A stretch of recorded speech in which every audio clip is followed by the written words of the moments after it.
India and Pakistan have been at loggerheads since the partition of 1947. The state of Jammu and Kashmir has been at the heart of this conflict. The Karachi Agreement of 1949 ended the 1947-48 India-Pakistan war over Kashmir. The agreement described the ceasefire line in Kashmir as running up to map coordinate NJ9842 and hence not to the glaciers.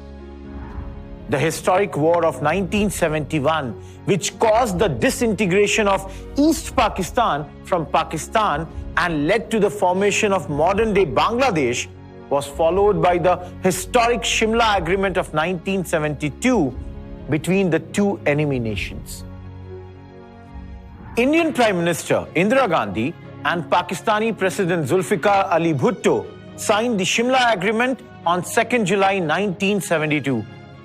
This agreement converted the ceasefire line of Karachi Agreement of 1949 into the LOC, but the vagueness of the boundary beyond NJ9842 was not addressed.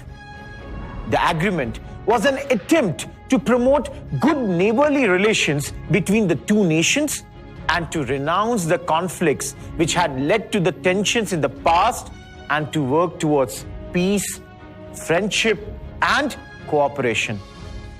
Consequently, peace prevailed between the two countries for much of the 1970s. However, this short-lived peace was much like a calm before the storm, as the Siachen conflicts in 1980s again caused sore relations between the two countries. Siachen Glacier is located in the northern Ladakh region in the Karakoram mountain ranges. It lies north of point NJ9842, where the line of control, that is LOC, between India and Pakistan ends. Most of the areas of the Siachen Glacier has been a disputed territory between India and Pakistan ever since 1984, when the Indian Army took control of the glacier, beating Pakistan to it by a week. Before 1984, neither of the countries had military presence in this particular area. Throughout the 1970s, Pakistan gave permits to foreign mountaineers to climb around the glacier, fostering the impression that this was a Pakistani territory. Consequently, the Indian Army planned and executed the Operation Meghdoot in April 1984 and ultimately gained control of the nearly 75-kilometer long Siachen Glacier and all of its tributary glaciers. Pakistani troops made several other attempts in 1987, 1990, 1995, 1996, and early 1999 to regain control of the Siachen Glacier. However, they achieved no success. Former Pakistani President General Pervez Musharraf admitted that Pakistan lost 985.71 square miles of its territory that it had claimed. The loss at Siachen acted like a thorn in the flesh of Pakistan and was a psychological drain for the Pakistani army. Over the next few years, violence, protests, killings, and demonstrations gripped the entire Kashmir Valley. Bitter by previous losses in conflicts over Kashmir, Pakistan saw the militancy as a perfect opportunity to fuel separatist activities in Kashmir. Pakistan's Inter-Services Intelligence, that is ISI, thought militancy was the perfect way to engage Indian troops and encourage Kashmir's freedom demand. Former Pakistan President General Pervez Musharraf himself admitted that Pakistan supported and trained groups like Lashkar-e-Taiba and other groups to carry out militancy in Kashmir in 1990s. The Federal Bureau of Investigation in 2011, in an affidavit to a US court, acknowledged that Pakistan's ISI sponsors terrorism in Jammu and Kashmir and monitors the activities of separatist groups. The stakes again rose high when India conducted a series of 5 nuclear bomb explosions between May 11 to 13 in 1998 in Pokhran, Rajasthan under Operation Shakti. The nuclear tests received intense criticism from most of other countries, and various sanctions were imposed on India by the USA, Japan, and other countries. Meanwhile, in Pakistan, the then Prime Minister Nawaz Sharif was under tremendous pressure to respond to India's nuclear tests. Pakistan surprised the world by conducting underground nuclear tests in Chagai in Balochistan on May 28 and May 30, 1998, just 15 days after India's nuclear tests. World grew wary of the nuclear tests conducted one after another by India and Pakistan because the threat of a nuclear war could not be ignored since the relations between the two nations had always been hostile. However, a de-escalation of tensions was about to happen in 1999. Let us look at what that step was. The foreign ministries of both the countries were trying to reduce the tension which rose after the nuclear tests in 1998. In February 1999, the Pakistan Foreign Office announced the visit of Indian Prime Minister Atal Bihari Vajpayee to Lahore, aboard the inaugural bus service between New Delhi and Lahore. Atal Bihari Vajpayee's historic visit concluded with the signing of the Lahore Declaration, which reinforced the determination to follow the Shimla Agreement, avoiding conflicts because of addition of nuclear weapons and resolving all issues, including the Kashmir conflict. Little did anyone know about the sinister plan that was being hatched in the background while the Lahore Declaration was being signed. Due to harsh weather conditions that exist in areas near LOC during the winters, the troops from both the sides used to vacate their respective posts in winters and came back when the conditions became favorable in summers. However, summer of 1999 came with a surprise. Pakistan infiltrated its troops disguised as militants on the Indian side of the LOC during the winter of 1998-1999, and these troops occupied vacant posts on the Indian side of the LOC. This infiltration was given the code name Operation Badr by Pakistan.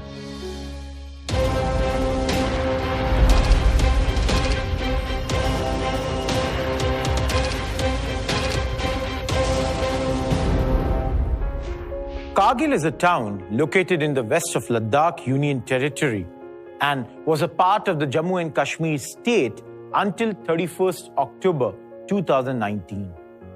The city lies very close to the line of control between India and Pakistan-occupied Kashmir. Kargil was targeted for incursion primarily because the terrain is conducive for a defender sitting on high grounds. During the war, Pakistan, the aggressor, had occupied and fortified the posts on top of mountain ridges.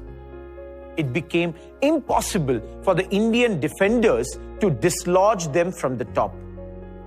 High altitude and freezing temperatures make it even more difficult. Kargil is located approximately 150 kilometers away from the Pakistani-controlled town of Skardu, which provided an additional advantage to Pakistan as it could provide logistical and tactical support during the war without much hindrance and delay.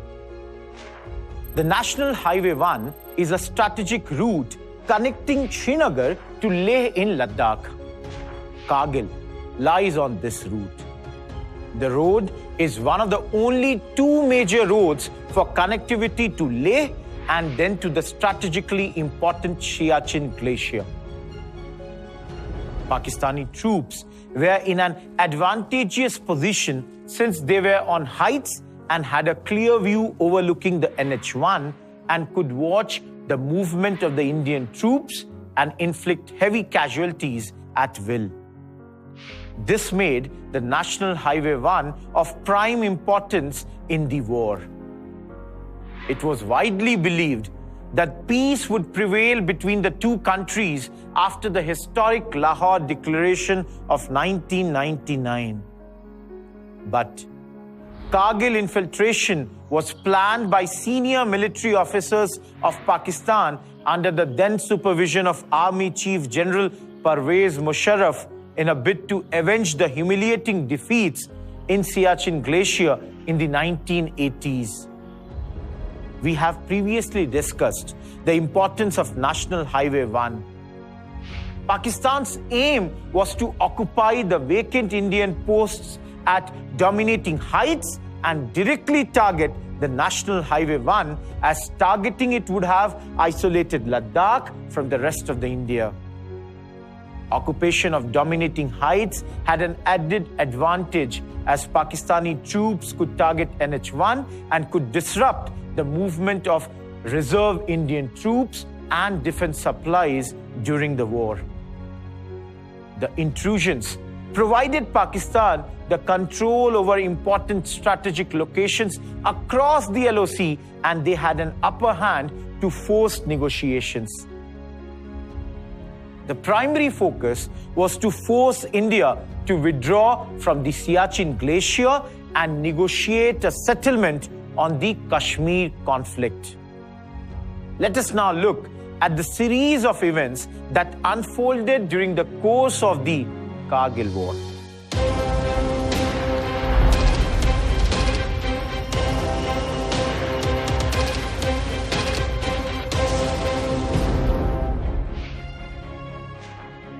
The Kargil War unfolded in majorly three stages.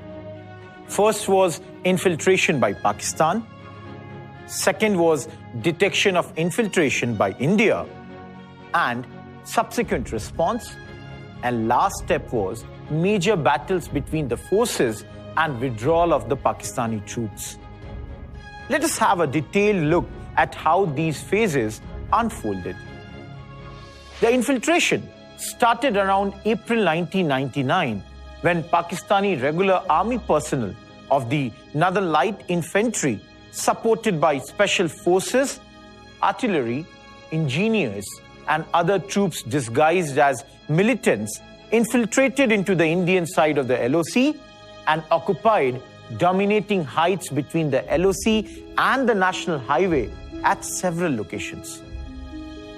Intrusions happened in the heights of the lower Mashkoh Valley, along Marpula ridgeline in Dras sector, in Kaksar near Kargil, in Batalik sector, on the heights above the Chorbat La sector, and Turtuk sector south of Siachen Glacier. Initially, infiltration was not detected because Indian patrols were not sent in the areas where infiltration had happened, and in some areas, artillery fire provided cover to the infiltrators. However, when a patrol party led by Captain Saurav Kalia in May 1999 was ambushed, who acted on the information provided by a local shepherd who had reported about unusual activity near the mountains in the Kargil district, then the infiltration was exposed. However, Indian troops thought of it as a small-scale infiltration and were confident of removing the infiltrators in no time. But the true extent of the infiltration came to light when multiple infiltrations in Dras, Mushko, and Kaskar were confirmed within the next few days. The Indian government responded with Operation Vijay. Operation Vijay was the perfect blend of strong political, military, and diplomatic actions which turned an adverse situation into a victory for India.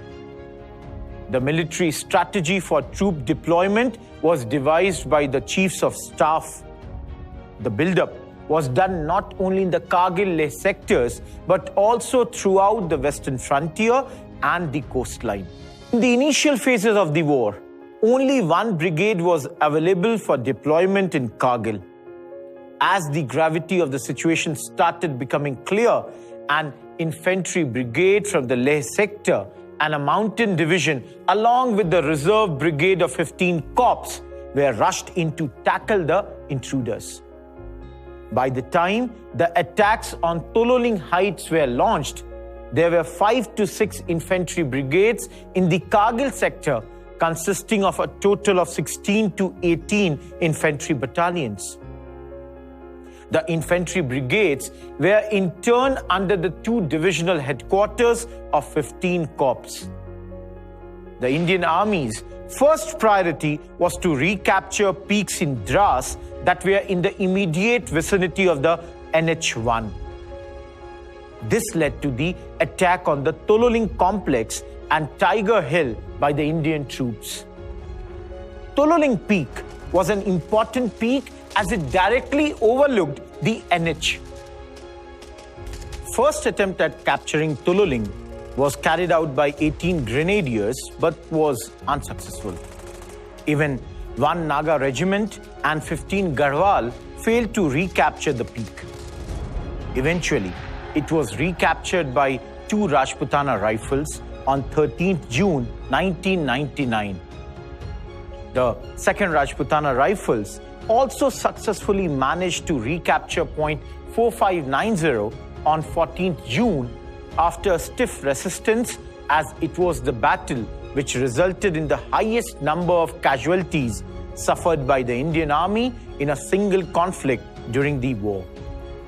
The capture of point 5100, which was located very close to the LOC and was a major supply line for the enemy on 1st July 1999, was instrumental in the recapture of the Tiger Hill.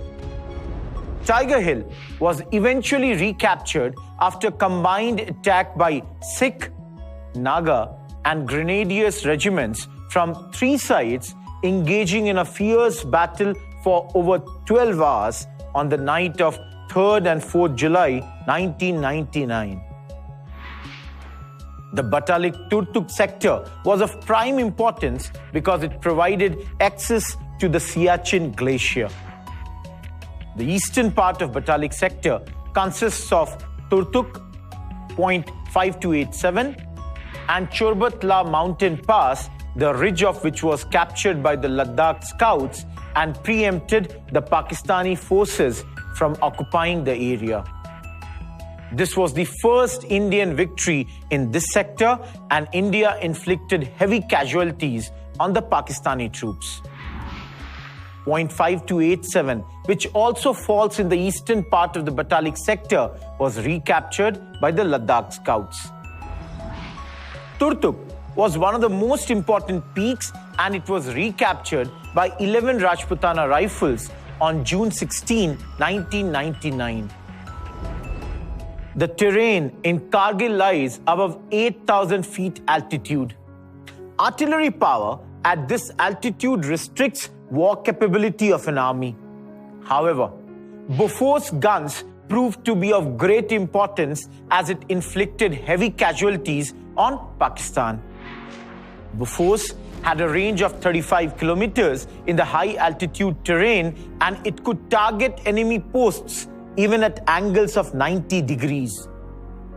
This ability made sure that Indian troops could fire the guns from right under the hilltops that Pakistan troops were occupying. On the other hand, the Indian Air Force launched the Operation Safed Sagar in support of the land mobilization of the troops.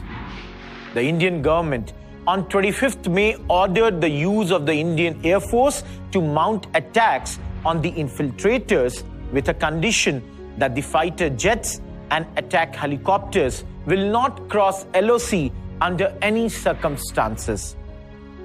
Initially, the loss of 2 fighter jets and 1 Mi-17 chopper forced the IAF to reassess their strategy. The French-made Mirage 2000H were swung into action by the first week of June and dropped laser-guided bombs on enemy positions. No opposition from the Pakistani Air Force allowed the IAF to carry out airstrikes with full precision and impunity. The Mirage 2000H proved to be a real game-changer in the war. The airstrikes caused serious damage to enemy personnel and equipments in several areas. Intercepts from enemy radio also revealed that there was an acute shortage of rations, ammunition, medicine, and water. Starting on 24th June 1999, Mirage jets had bombed Tiger Hill using laser-guided precision bombs and eventually recaptured the strategic position as we discussed earlier. It is widely believed that had the Indian Air Force not swung into action, then the final casualty number for Indian troops could have touched 4 figures instead of the actual 527 casualties. Thus, this was the first time the IAF fought a limited war, Operation Safed Sagar. This became a turning point in the history of military aviation, where such an air operation took place in such an adverse climate and environment. The role of the Indian Army and the Indian Air Force is well known to everyone. However, there was an unsung hero whose contribution went unnoticed during the war. Yes, it was the Indian Navy which played a crucial role in the war. The Indian Navy played a supporting yet important role by launching Operation Talwar. The Navy prepared to block Pakistani ports, primarily the Karachi port, to cut off the supply routes. The Eastern and the Western Fleet of the Indian Navy launched aggressive patrols in the North Arabian Sea to confuse Pakistan and threatened to cut off Pakistan's trade routes.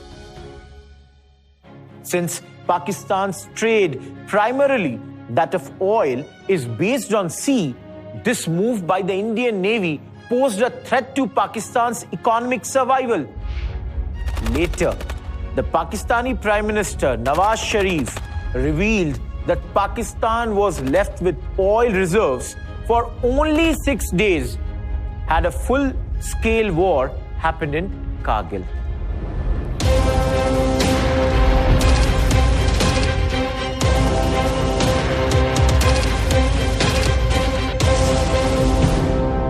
While an intense battle was being fought on the battlefield on the tough terrains of Kargil, a diplomatic battle was also being fought behind the screen. The then Chief of Army Staff, General Ved Prakash Malik, said that Operation Vijay proved that sound defense makes sound foreign policy. Since both India and Pakistan had tested nuclear devices in 1998, there was a fear that a nuclear war may break out if the Kargil conflict escalates. The tensions increased when Pakistan's then Foreign Secretary Shamshed Ahmad told a Pakistani newspaper that escalation of conflict would lead to Pakistan using any weapon in its arsenal to defend their territorial integrity. This statement was interpreted as a threat of a nuclear attack in case the conflict escalates.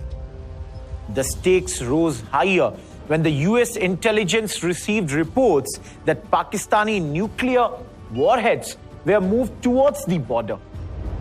In a report, security expert Dr. Sanjay Badri Maharaj claimed that India had also placed at least 5 nuclear-tipped missiles for retaliation during the Kargil War. Widespread international support was one of India's biggest gains from the Kargil War. Just a year ago, India was put under various sanctions by the United States, Japan, and other countries and was condemned by the United Nations for the nuclear tests held in Pokhran. India was seemingly on a back foot going into the war and needed the support of the international community to act as a force multiplier. The primary focus of Indian diplomats was to convince the world that India was a victim of Pakistan's aggression. The infiltrators were regular Pakistani army personnels and demonstrate maximum restraint, being a responsible nuclear power. India was able to achieve these goals through diplomacy, and by the end of June, the United States, the European Union, and the G8 countries threatened to impose sanctions on Pakistan if it did not withdraw its troops from the Indian side of the LOC. India's diplomatic efforts had managed to build a considerable amount of international pressure on Pakistan. Even the traditional allies of Pakistan in the Organization of Islamic Cooperation, OIC, chose to water down their resolutions against India. In a last attempt to garner support, Pakistan Prime Minister Nawaz Sharif flew to the US to meet the American President Bill Clinton on 4 July 1999. However, Bill Clinton refused to intervene as long as Pakistan did not withdraw all its troops from the Indian side of the LOC. Sharif finally gave in to all the pressure and ordered the withdrawal of the remaining troops from the Indian side of the LOC, thus bringing the war to an end. Former Pakistani President General Pervez Musharraf later revealed in his book that India's efforts to diplomatically isolate Pakistan on the international front had worked and had demoralized Nawaz Sharif. Following the joint statement by Nawaz Sharif and Bill Clinton, which conveyed the need to respect the LOC, the end of the war was in sight. By the time Pakistan withdrew its troops, Indian forces had managed to recapture 75% of the intruded area, including the important points that overlooked the NH-1A. Even after military and diplomatic understanding to withdraw all the troops, Pakistan did not vacate 3 Indian posts which were in the close vicinity of the LOC. The Indian Army launched the final assault from July 22nd to July 25th and regained control of all the remaining posts. The Indian Prime Minister, Atal Bihari Vajpayee, declared Operation Vijay a success on 14th July 1999. The fighting ceased on 26 July 1999 after Indian troops recaptured all the posts in joint coordination with the Indian Air Force. 26 July is celebrated as Kargil Vijay Diwas every year in India to celebrate the historic triumph of Indian troops in Kargil. After losing the military battle, diplomatic isolation on the international front, and a fragile economy at home, Pakistan decided to withdraw its troops from the Indian side, and thus the sanctity of the LOC was restored as agreed under the Shimla Agreement of 1972.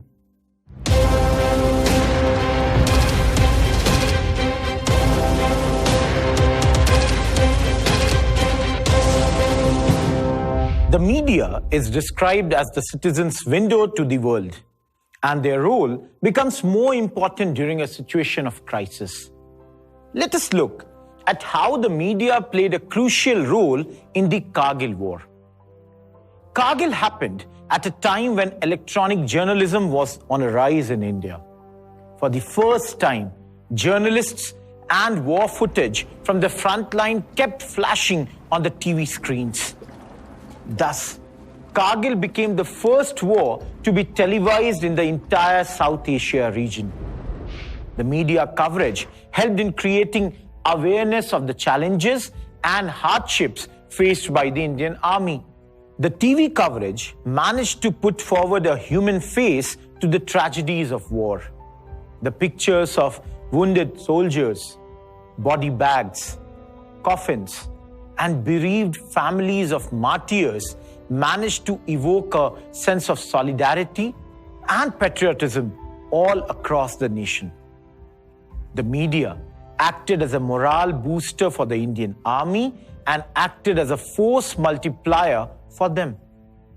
The Indian government aimed to benefit from the wide reach of the media to rally public and international opinion in its favor. The government increased its engagement with the media and controlled the information circulation to its advantage. Routine media briefings by the Ministry of Defense were upgraded to daily joint briefings by the Indian Army, Air Force, and Ministry of External Affairs. The media coverage was criticized for turning the war into an entertaining serial. A major goof-off occurred when the blazing lights of the cameraman outside the headquarters in Dras caught the attention of the Pakistani troops.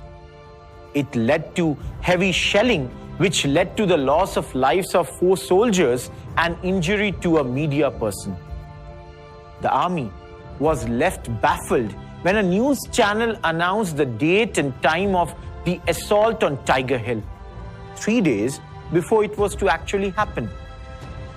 The Indian media was praised for the professionalism it showed during the war coverage, but it was also argued that the live coverage worked in favor of enemy troops, as it may have led to unintentional revelation of the location of Indian troops. The press briefings by both the countries soon turned into an intense news propaganda war with claims and counterclaims raised by both the sides daily. This led the Indian government to place temporary restrictions on the news channels and newspapers from Pakistan in an effort to curb the misinformation originating from Pakistan. The constant TV coverage from the battlefront and countless images of war heroes and their brave families evoked a wave of patriotism which swept across the whole country.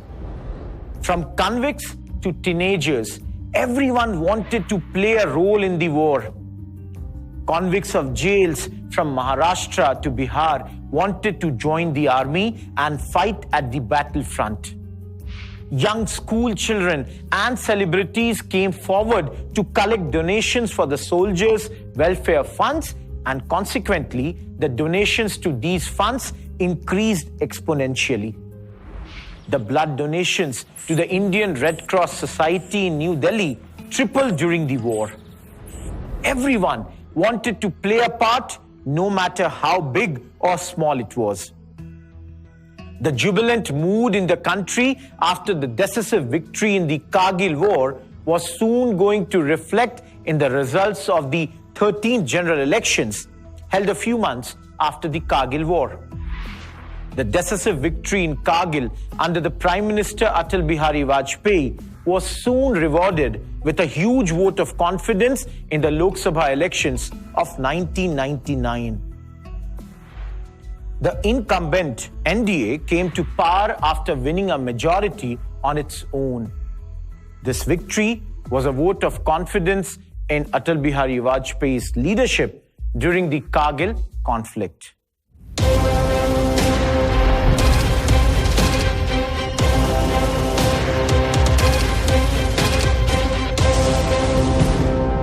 The sweet victory at Kargil came at a great cost for the country.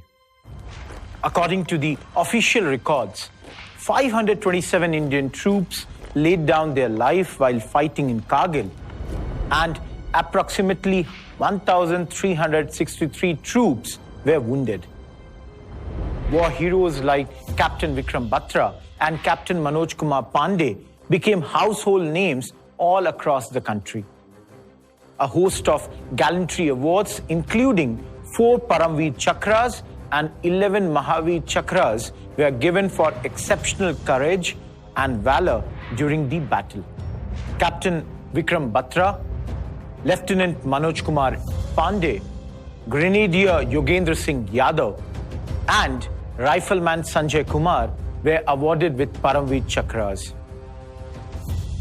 As we said earlier, the victory at Kargil came at a huge cost and after incredible courage shown by the Indian troops. The Government of India set up the Kargil Review Committee on 29 July 1999, just 3 days after the conclusion of the war. The Kargil Review Committee, also known as the Subramaniam Committee, was led by K. Subramaniam, former IAS and the head of the National Security Council Advisory Board. Retired Lieutenant General K.K. Hazari, B.G. Verghese, a noted journalist, and Satish Chandra, Secretary, National Security Council Secretariat, were the other members of the committee. The committee was given the task to assess the sequence of events before and during the war and make recommendations as to the measures that are considered necessary to safeguard national security against such armed intrusions. The committee found that the intrusion in Kargil came as a complete surprise for the Indian government and the Indian intelligence apparatus. The report criticizes the Indian intelligence agencies for their inadequacy, lapses, and inability of various intelligence agencies to work with each other, but its greatest criticism was for the premier agency, Research and Analysis Wing, that is RAW. The report also stated that on the media front, India did fairly well, but not good enough. It also criticized the government's move of censorship of Pakistani channels and newspapers, stating that it portrayed India in a negative light. The Kargil Review Committee is a landmark event for defense reforms in India.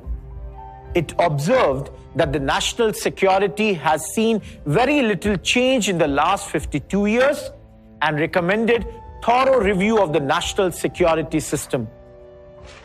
Among recommendations, the most important were a thorough review of the national security system by a group of ministers, that is GOM, which recommended the appointment of a Chief of Defence Staff, that is CDS, and recognized the NSA's pivotal role in national security policy formulation and implementation, which further have been implemented. Some of the other recommendations like improved aerial surveillance has been achieved by setting up RESAT satellites and inducting unmanned aerial vehicles and establishment of a centralized technical intelligence agency, National Technical Research Organization, have also been implemented. The committee also recommended improvement in relationships between the government and the armed forces and reduced the bureaucratic hurdles. As we saw, some of the recommendations made by the committee have been implemented. However, there is a long way to go. The Chinese intrusion in eastern Ladakh detected in May 2020 proved that the reforms in the intelligence system which were recommended by the committee are yet to be implemented. With increased threat of a two-front war from China and Pakistan, it is imperative that reforms proposed by the Kargil Review Committee are implemented as soon as possible.